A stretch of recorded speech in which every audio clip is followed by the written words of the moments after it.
Friends, welcome back to my channel. कैसे हैं आप सब? आई होप आप सब बहुत अच्छे से होंगे। फ्रेंड्स, आप देख सकते हैं यहाँ पे मेरे सारे गुलदाउदी के फ्लावर्स रखे हुए हैं। कुछ मेरे टेरेस पे भी है और कुछ मेरे स्टेयर्स एरिया पे भी है।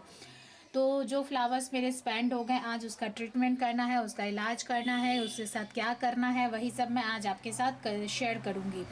तो फ्रेंड्स, इसमें से आप देखेंगे कुछ फ्लावर अभी भी काफ़ी अच्छी तरीके से ग्रो हो रहे हैं, स्टेबल है। जैसे कि ये अभी भी मेरे काफ़ी अच्छी तरीके से स्टेबल है। और इनमें से जो फ्लावर्स मेरे सबसे पहले स्टार्टिंग में ही खिल चुके थे, उनकी स्थिति थोड़ी गड़बड़ हो रही है, वो ख़राब हो रहे हैं, स्पेंड हो रहे हैं। इसकी जो खूबसूरती है वो पूरी तरीके से जा चुकी है। एक आध फ्लावर इसमें अभी भी ऐसे हैं जो कि ठीक ठाक दिख रहे हैं, बट लगभग सारे ही फ्लावर ख़राब हो रहे हैं। तो अब हमें करना ये है कि इस प्लांट को या तो हम इस तरह से प्रिपेयर करें कि इसको हम फिर से फ्लावरिंग के लिए तैयार कर लें, या फिर इसे हम नेक्स्ट ईयर के लिए सेव कर लें। तो फिर फ्रेंड्स, फिर से फ्लावरिंग के लिए अगर हम इसे प्रिपेयर करते हैं तो इस तरह से फ्लावर्स हमें दोबारा नहीं मिलता है। जैसे कि आप ये देख रहे हैं, छोटा सा प्लांट और इतनी हैवी क्वांटिटी में फ्लावर। इस तरह से अगर हम दोबारा से भी प्रिपेयर कर ले तो भी हमें इतने फ्लावर्स नहीं मिलते हैं। थोड़ी प्रिपरेशन, थोड़ी देखभाल, हमें फूल तो मिल जाएंगे लेकिन थोड़े बहुत ही मिलते हैं। इसीलिए ज़्यादातर हम यही कोशिश रखते हैं कि हमें फूल नहीं चाहिए, हमें सिर्फ प्लांट को सेव करके रखना है। और नेक्स्ट ईयर जब जून जुलाई में जब बारिश का सीज़न स्टार्ट होता है, तब हम इससे फिर से पौधे बना सकें। तो फ्रेंड्स, मैं भी यही कर रही हूँ। मैं इसमें से दोबारा फ्लावर नहीं ले रही हूँ, क्योंकि जब तक इसमें दोबारा फ्लावर होने वाले होंगे तब तक गर्मियों का मौसम आ जाएगा। और गर्मियों के मौसम में ये फ्लावर अगर खिल भी जाते हैं तो बहुत दिनों तक स्टेबल भी नहीं रह पाते हैं और बहुत सारा क्वांटिटी में भी नहीं खिलते हैं। तो मेरा टारगेट यही रहता है कि मैं सिर्फ इसे सेव करके रखती हूँ, और सेव करके रखने के लिए जो प्रोसेस मुझे करना होता मैं वही करती हूँ और वही मैं करूँगी। और उसमें से अगर इन फ्यूचर फूल अगर एक दो खिल भी जाते हैं तो खिल जाते हैं, उसे मैं रहने देती हूँ। अदरवाइज़ मैं सीधे इसकी कटिंग के लिए ही इस प्लांट को सेव करके रखती हूँ। किस तरह से मैं इन प्लांट को बचाऊंगी जिससे कि मैं नेक्स्ट ईयर के लिए फिर से पौधे तैयार कर सकूँ। हम इतने सारे पौधे सेव करके नहीं रख रहे हैं। इतने सारे पौधे सेव करके रखना मतलब इतने सारे पॉट को इंगेज करना, और इतने पॉट को अगर हम इंगेज कर लेंगे तो हम गर्मियों के मौसम में फूल के पौधे लगा नहीं सकेंगे। तो जो भी वैरायटी हमारे पास होती है उसके एक एक पॉट को हम सेव करेंगे, एक एक प्लांट को हम सेव करेंगे, या फिर आप चाहें तो दो प्लांट भी सेव कर सकते हैं। तो आप इस तरह से प्लांट सेव करेंगे। और मैं नॉर्मली एक ही प्लांट सेव करके रखती हूँ और उसे बाद में सेपरेट एक किसी भी कैरी बैग हुआ, वेस्ट मटेरियल पॉट हुआ, उसमें शिफ्ट कर देती हूँ, जिससे कि मेरे ये पॉट मुझे फ्री मिल जाए, जिससे कि मैं गर्मियों के मौसम में दूसरे प्लांट लगा सकूँ। तो फ़िलहाल के लिए अभी वो प्रोसेस नहीं कर रही हूँ, क्योंकि फ़िलहाल मैं अभी इसे इसी पॉट में रखने वाली हूँ। और जो मैं करने वाली हूँ वही मैं आपके साथ शेयर करूँगी। तो ये जितने भी स्पैन फ्लावर है आप देख रहे हैं, ये अब इन्हें मुझे हटाना है, क्योंकि खूबसूरती भी इसकी ख़त्म हो रही है। और ये इस प्लांट को जब तक हम काटेंगे नहीं, हटाएंगे नहीं, तब तक इसकी ग्रोथ फिर ख़राब ग्रोथ होगी नहीं। और इस तरह से आप देख रहे हैं पत्तियाँ धीरे धीरे सूखती जाएगी और प्लांट धीरे धीरे ख़राब होते जाएगा। क्योंकि प्लांट को जितनी एनर्जी अपने आप को बचाए रखने के लिए चाहिए होगी, वो सारी एनर्जी लगा देगा इस फूलों में सीड्स बनाने के लिए। और सीड्स की हमें ज़रूरत नहीं है, क्योंकि ये प्लांट इजी टू ग्रो है कटिंग के द्वारा।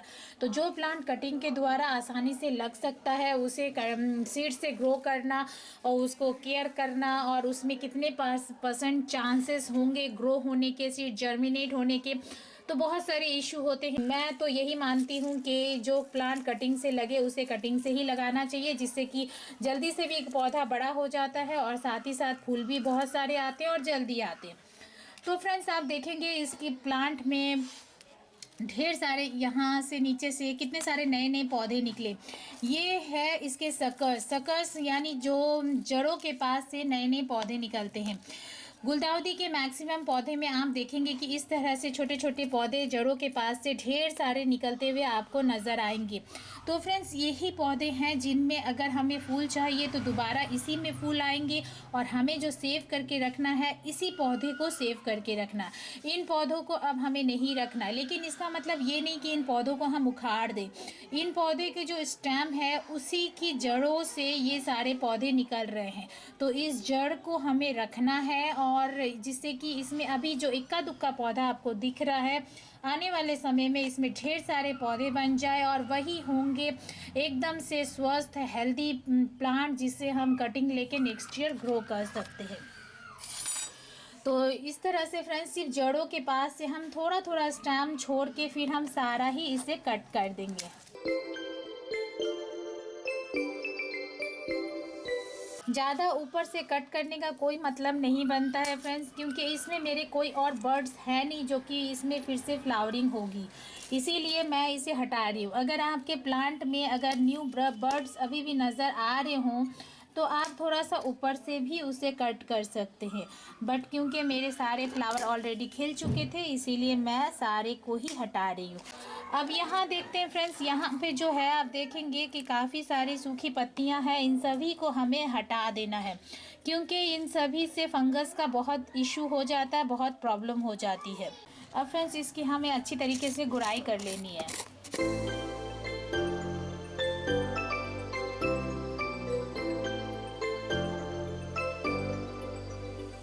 तो फ्रेंड्स आप देख सकते हैं अच्छी तरीके से गुड़ाई करने के बाद इसमें हम मिला देंगे थोड़ा सा फर्टिलाइज़र में आप देख सकते हैं ये है वर्मी कंपोस्ट। तो थोड़ा थोड़ा फर्टिलाइज़र हम इसमें मिला देंगे, ये जो सकर्स निकल रहे हैं इनकी ग्रोथ थोड़ी अच्छी हो और मे बी इन फ्यूचर इसमें हमें फ्लावरिंग भी मिल जाए। तो इस तरह से हमें करना है और इसे रख देना है फ्रेंड्स अब हमें कंप्लीट धूप में, क्योंकि अब धूप भी अच्छी आने लगी है और जब तक हार्श धूप नहीं आती है, जब तक बहुत स्ट्रॉन्ग धूप नहीं निकलती है जो कि प्लांट को नुकसान करे, तब तक इसे आप धूप में रखिए जिससे कि इसकी ग्रोथ अच्छी हो और फंगस वाला कोई इशू ना हो। तो इस तरह से हमें प्लांट को सेव करना है। और तो इस तरह से फ्रेंड्स मैं रखती हूँ अपने सारे ही प्लांट की जितनी भी वैरायटी है मैं रखती हूँ, और उसी से मैं जुलाई में जब बारिश स्टार्ट हो जाती है तब मैं उसकी कटिंग लगा के उससे नए पौधे तैयार करती हूँ। तो इसी तरह से फ्रेंड्स मैं करती हूँ। अगर आप अभी तक इस तरह से प्लांट सेव करके नहीं रखते हैं और हर साल नए पौधे खरीदते हैं तो फ्रेंड्स अब से आपको नए पौधे खरीदने की कोई आवश्यकता नहीं है, कोई ज़रूरत नहीं है। आप इस तरह से सेव करिए और जब बहुत तेज़ गर्मी हो तो इसे थोड़ी सी शेडी एरिया प्रोवाइड करिए, तो ये प्लांट आपका लगभग जून तक, जब तक बारिश स्टार्ट नहीं होती है, आपके पास बचा हुआ रहेगा। फिर उसके बाद आप ढेरों पौधे खुद भी बना सकते हैं और विदाउट इन्वेस्टमेंट आप अपने गार्डन को विंटर के लिए तैयार कर सकते हैं। तो आई होप फ्रेंड्स आज का ये वीडियो आपको पसंद आया हो, किस तरह से मैं गुलदाउदी के पौधे को केयर करती हूँ, सेव करती हूँ नेक्स्ट ईयर के लिए, और फ्यूचर में अगर इसमें फूल हमें मिल जाते हैं तो बहुत ही अच्छी बात होती है। अदरवाइज़ ये प्लांट इसी तरीके से मैं सेव करके रखती हूँ। अगर वीडियो पसंद आता फ्रेंड्स तो प्लीज़ इसे लाइक और शेयर ज़रूर करिए, और अगर आप मेरे चैनल पे नए हैं और अभी तक मेरे चैनल को सब्सक्राइब नहीं किए फ्रेंड्स तो प्लीज़ इसे सब्सक्राइब भी कर दें, साथ में बेल बटन भी दबाएं जिससे कि आगे मैं जो भी वीडियो डालूँ उसका नोटिफिकेशन आपके पास सबसे पहले पहुंचे। तो फ्रेंड्स मिलते हैं अगले किसी वीडियो में नई किसी इंटरेस्टिंग सी जानकारी के साथ। Okay then bye.